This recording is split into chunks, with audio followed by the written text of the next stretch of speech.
สบายดีพี่น้องตอนนี้มาหอดวัดผู้แล้วเลยจอดรถไปนอกพี่น้องอาจจะเป็นแบบว่าครั้งแรกแบบว่ามาแบบอิสลามมาเป็นจังสีนะเคยมาเธอหนึ่งบุญวัดผู้มาตั้งแต่ข้าวซาวตีเพียนพี่น้องแต่ว่ามาขอนชินป้าเนาะบ่ได้ขี่รถมาเที่ยวแบบนี้กำลังมาเที่ยวแรกพี่น้องเดี๋ยวเอาสิถ่ายบรรยากาศในบุญวัดผู้ให้พี่น้องเบิ่งเด้อตอนนี้คนหลายมันอาจสิบ่มีพื้นมีไผ่เนี่ยมันหลายเด้อเป็นแบบเปิดเป็นมีดเนาะเดี๋ยวปินกองล้างให้พี่น้องเบิ่งไอ้น้องพอดมองเขาถือก่อนอะไรเขาบ่ได้ถือขากล่องมาเพราะว่ามันบ่มีธงใส่นะขี้ขานถือพอดตอนนี้มาหอดได้พี่น้องแต่เขาว่าได้เขาไปไหนเด้อคนร้ายเถร้ายว่าป้าทีมงานชาวตีว่ามีไผ่มาพอโคตรพวกว่าสู้ว่าน้อยนี่ได้ขออะไรมาไปทางไหนบ้านี่ทีแล้วเนาะเมย์เจ้าไปย่างก่อนถ่ายหุ่นแล้วนี่งามเรียกว่าถ่ายอยู่นี่แจ้งเขาเห็นอยู่แน่นั่นนี่มาก็ขอเมย์น้องพรเนาะสาวแปะคนร้ายดีได้พี่น้อง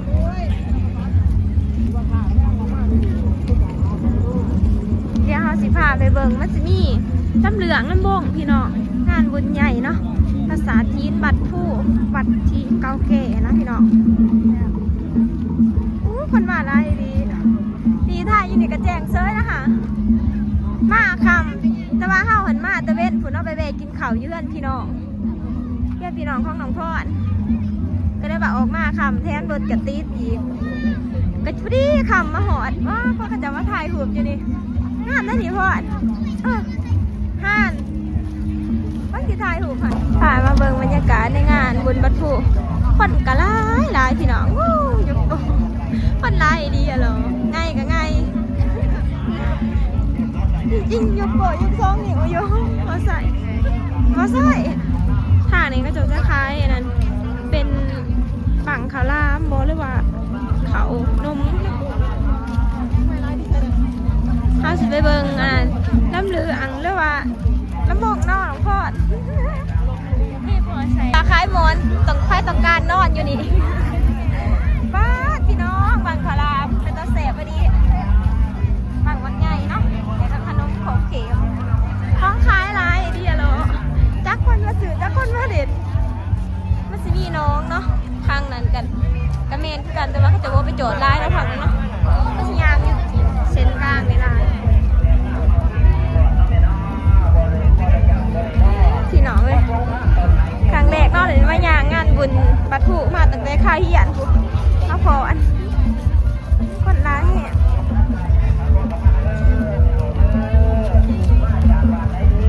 บาเดียเขาไปเบิ่งอยู่ไหนอีกเด้อพี่น้องรอเรือรอนะ50 ล้านอยากได้บ้าง50 ล้านคนละเล่าให้ตื่นแขนแล้วนะคนละรอแต่ว่านี่กติกายังไงรอไอ้ลีอยากได้บ้างกัน50 ล้านอยาก50 ล้านอยู่ในนี่แต่ว่าต้องไม่จบเอากติกายังไงซื้อนี่แล้วจึงจบได้โอเคป่ะซื้อซอย52อ่ะ70 กีบจะแถมให้อันเดิมเป็น3โอเคเนาะมาเอาไว้ให้คนเล่นรอแห้งคนดังอยู่เวียงลงมาหลายเนาะพี่น้องคุณอันนั้นเทียนตัวโป่งไม่ใช่เสือพวกอันนั้นงานยังแหละอี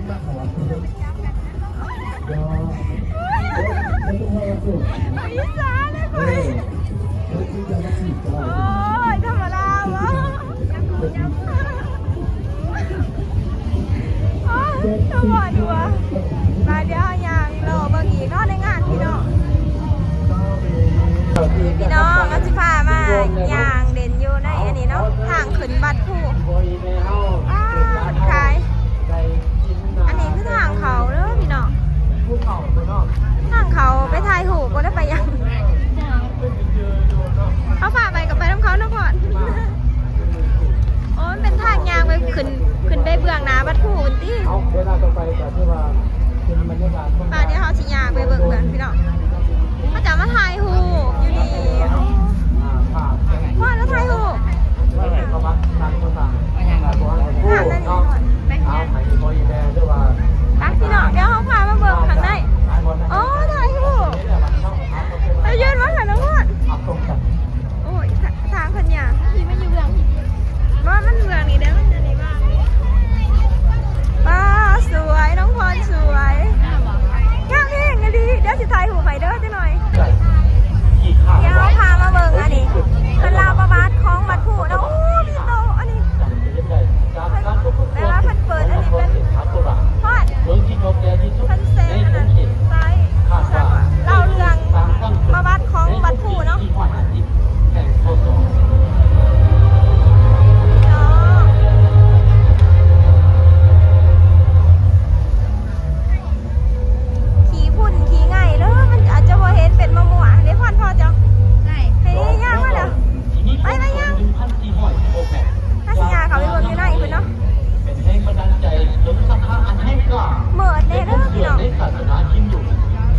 ชีวิตชาวเมือง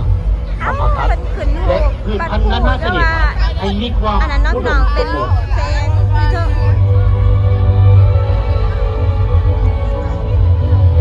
วังขอลามบัดพูดสอนแต่วังขอลามเด้อพี่น้องผูเป็นตาแสบเนาะเลยถ่ายคลิปลง YouTube พี่น้องพอดโอ้มันสิแสดงแต่ว่าพอแสดงนะจ้ะอยู่ไหนพุ่นเนาะ เพื่อเป็นการ แต่ เข้า บ่ รบ ว่า ตอนนึ่งขาดชีวะที่จะยึดขึ้นจอม อัน เก่า นี้เป็นเสา ชุมช เนาะ น พี่ ข น้ อ อง ผู้หานที่ได้พ้อมค่ากันบริการประดาประสาท เงาสัญญาค่ะไปเบิ่งในไหน ที่ เด้อ ผู้แห่งนี้ที่กลมกลืนกับธรรมศาสตร์บวกกับศรัทธาแห่งความเชื่อในศาสนาสถาปัตยกรรมประติมากรรมวิจิตรกรรม และศิลปกรรมที่เป็นความสร้างตลาดของชุมชนผู้หาน ทั้งหมดล้วนแต่เป็นสิ่งโดดเด่นเป็นมหัศจรรย์ที่เป็นสาเหตุเฮ็ดให้วัดผู้พ้องพื้นที่วัฒนธรรมจำปาสักได้ถูกจัดเข้าในบัญชีมรดกโลกทั้งด้านวัฒนธรรมขององค์การยูเนสโกในวันที่ 16 เดือนธันวาคม ปี 2001 ทั้งหมดนั้นล้วนแต่เป็นความเป็นอ้างรุ่งใจของประชาชนชาวประชาชนโดยเฉพาะในชาวแขวงจำปาสักพวกเขาที่เป็นผู้สถานผู้งานทั้งด้านวัฒนธรรมระดับโลก โอ้ได้ร้ายแล้วเด้ค่ะ ที่ไผ่ๆเอาไม้กองที่จะมาเยี่ยมยามเที่ยวชม รายเดียวฝากเขามาเบิ่งในไหนเด้อพี่น้อง ชาวแขวงจำปาสักยินดีต้อนรับ และสมเสยประธานการนำผักหลัดแขกที่นิกิจ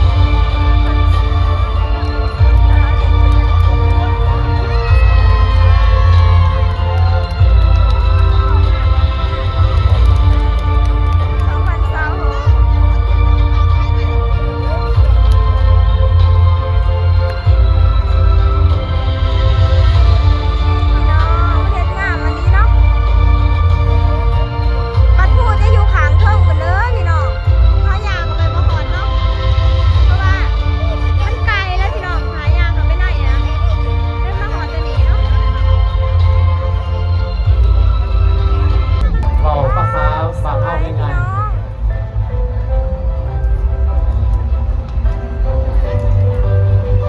ขันยางกับไปเถอะไกลโพดมาเที่ยวบุญบัดพูดต้องมีความแบบว่าอดทนสูงเพราะว่าย่างไกลแล้วก็เย่กันคนหลายหอนก็บ่หอนพี่น้องบรรยากาศอยู่นอกอาจจะเย็นเนาะแต่ว่าเขามาในนี้มันคนหลายมันก็อัพเอาอ่ะนะก็ได้หอน ตอนเราจะเป็นการใส่บาตรถวายสังฆทานในประสงค์ เดี๋ยวอย่าเขาจะปล่อยโค้งพี่น้องเด้อบัดพูดในไหนเด้อ เสถาบุราจำปา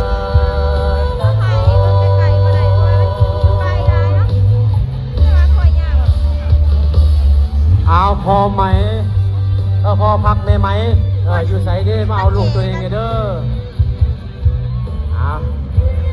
รอถ่ายอยู่ มันเอาแสงไฟใส่ ทางกับเต็นท์ขาวๆเนี่ยเนาะทางกับพงท่าน เอ้ยหิวงามแท้ เอาทั้งเบืองอาสาสมัครทักษะสิ่งแวดล้อมเอาทุ่งกินเยอะมาอีกแล้วเนาะทางประธาน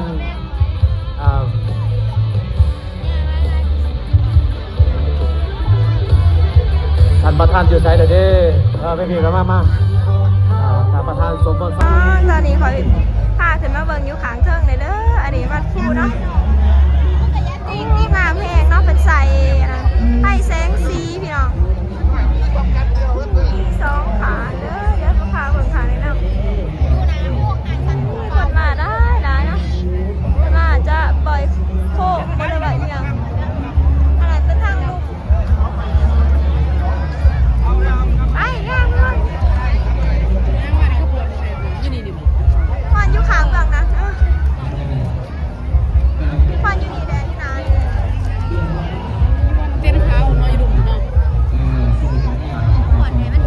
อันนั้นมอง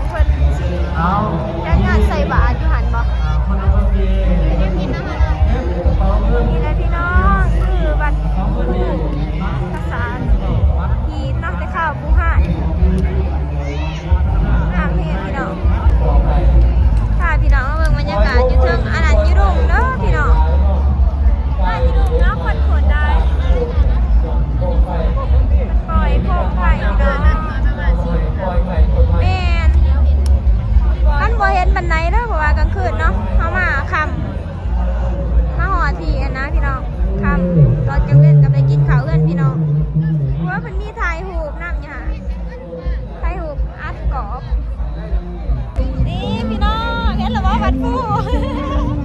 มาหอดมาเถิงเลยปีนี้แต่ละปีบ่ได้มาจักเถื่อเนาะเมื่อยย่างพี่น้องเอ้ยย่างกับไก่คนกับลายดีอะเลยเนาะ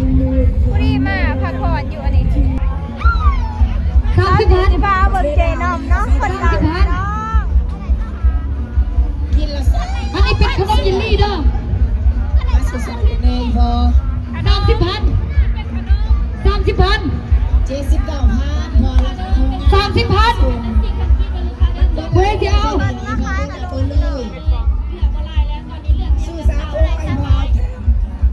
30 พัน500กีบเท่าไหร่500กีบไฮไลท์เท่าไหร่1,000เท่าไหร่ ขึ้นบกใหม่มันคล้ายเถื่อน เท่าไหร่ ออกสภาพผิวให้เขาให้สม่ำเสมอ แล้วก็จะมีของอะไรน้องเดน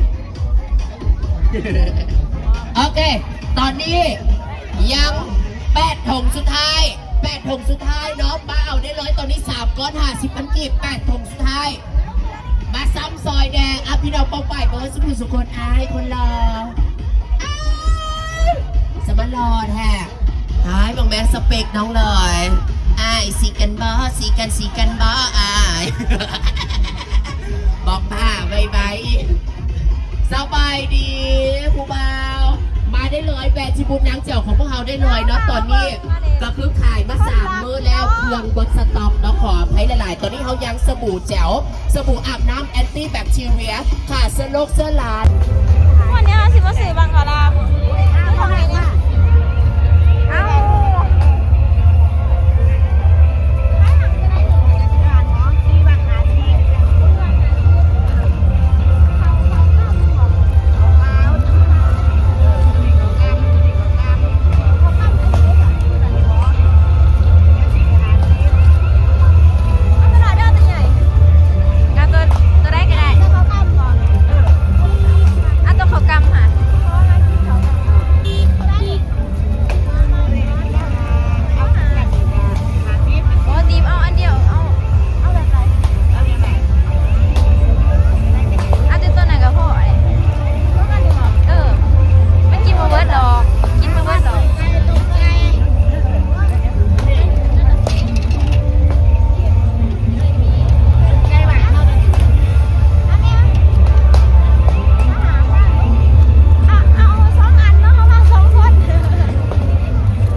ใช่เด็ดสงบเสียถ้าอยากไปก่อนจะบอกทุกคนตอนนี้เขาจะพากันตัดเลยของฝากก็คือบังคลามเพราะไว้พี่น้องมันแบบว่าควัดได้แต่ก็เมื่อยยางเนาะคุณก็ได้หลายเขาลังจนเป็นบาสเป็นจามเลยจามได้เถื่อเลยพอเลยแบบพวกแผลเลยแผลคุณเขากำลังเมื่อคือกันเนาะหลายคนทันเลยพี่น้องพามาเบิ่งบรรยากาศ